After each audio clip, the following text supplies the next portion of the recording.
Oke, kembali lagi dengan channel Edukasi Bersama. Hari ini saya akan membagikan informasi PNS pada bulan April naik gaji dan dapat rapelan. Wow, ini luar biasa ini. Rapelan apa ini?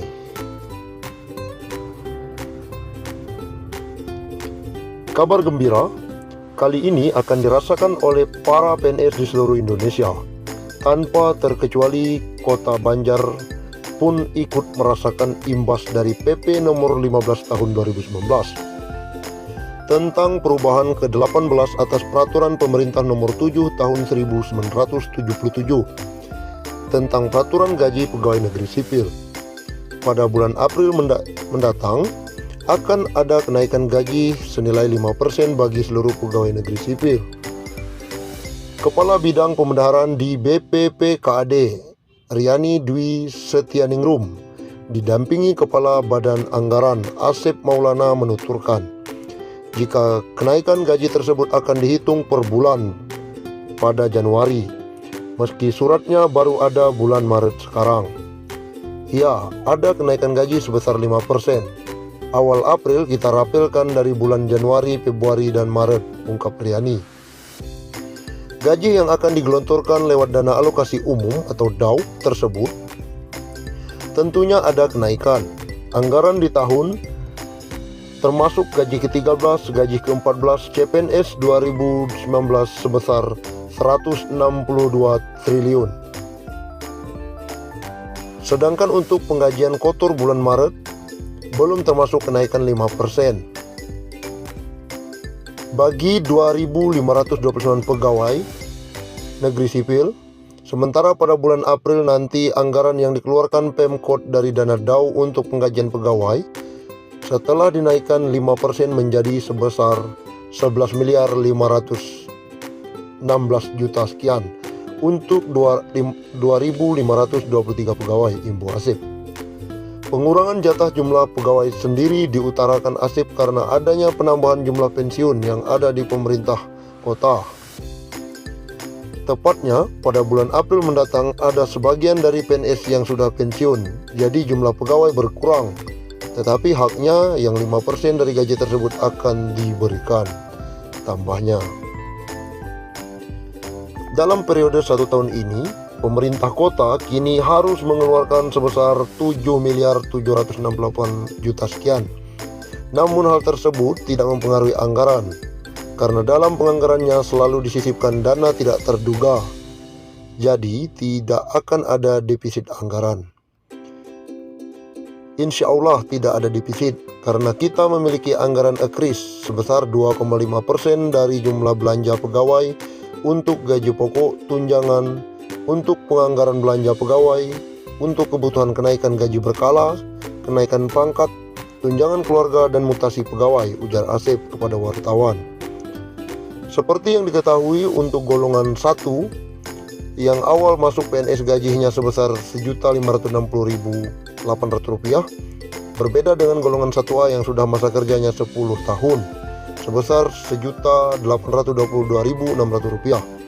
Golongan 2A awal masuk kerja gajinya sebesar Rp2.022.200, sedangkan golongan 3A masa kerja 0 tahun sebesar Rp2.579.400 dan golongan 4A sebesar Rp3.044.300.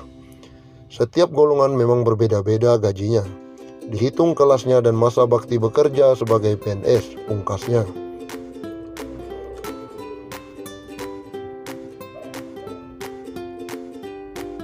Luar biasa, pemerintah mencoba memberikan kesejahteraan kepada pegawai negeri sipil PNS di bulan April.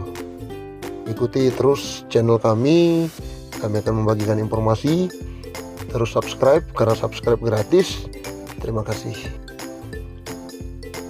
Presiden Joko Widodo atau Jokowi menaikkan peraturan pemerintah nomor 24 tahun 2020 tentang pemberian THR kepada PNS, prajurit TNI, anggota Polri, pegawai non-pegawai negeri sipil, dan penerima pensiun atau tunjangan. Dalam belet yang ditandatangani oleh Presiden Jokowi, pemerintah paling cepat membayarkan THR Idul Fitri untuk para ASN paling cepat 10 hari setelah Hari Raya Idul Fitri. Tunjangan hari raya dibayarkan paling cepat 10 hari kerja sebelum tanggal hari raya. Bunyi pasal 15 ayat 1. Meski demikian, THR bukan berarti pasti dibayarkan sebelum lebaran. Dalam PP tersebut, tetap memuat pasal 4 ayat 2 PP nomor 36 tahun 2019 yang menyatakan THR bisa dibayar setelah Idul Fitri.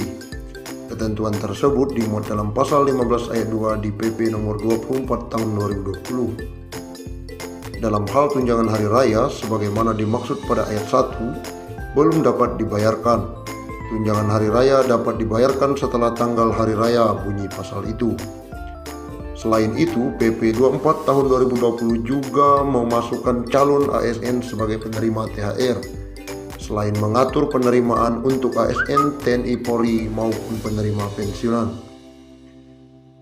Di luar calon ASN, besaran THR diberikan dengan nilai 1 bulan penghasilan yang diterima di 2 bulan sebelum hari raya sesuai pasal 6 ayat 1. Apabila ada selisih penerimaan antara 2 bulan sebelumnya dengan sekarang, pemerintah tetap membayar selisih tersebut kepada ASN.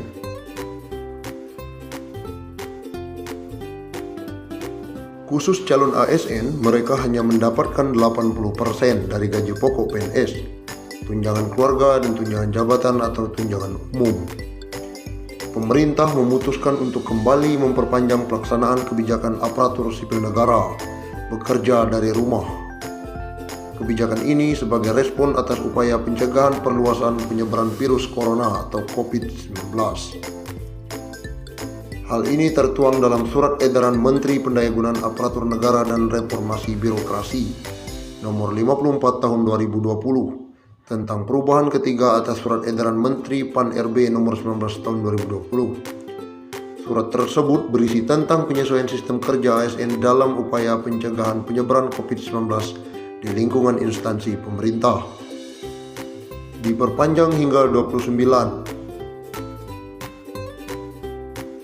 April 2021 dan akan dievaluasi lebih lanjut menyesuaikan dengan keputusan Kepala Gugus Tugas Percepatan Penanganan COVID-19 terkait status keadaan pandemi COVID-19.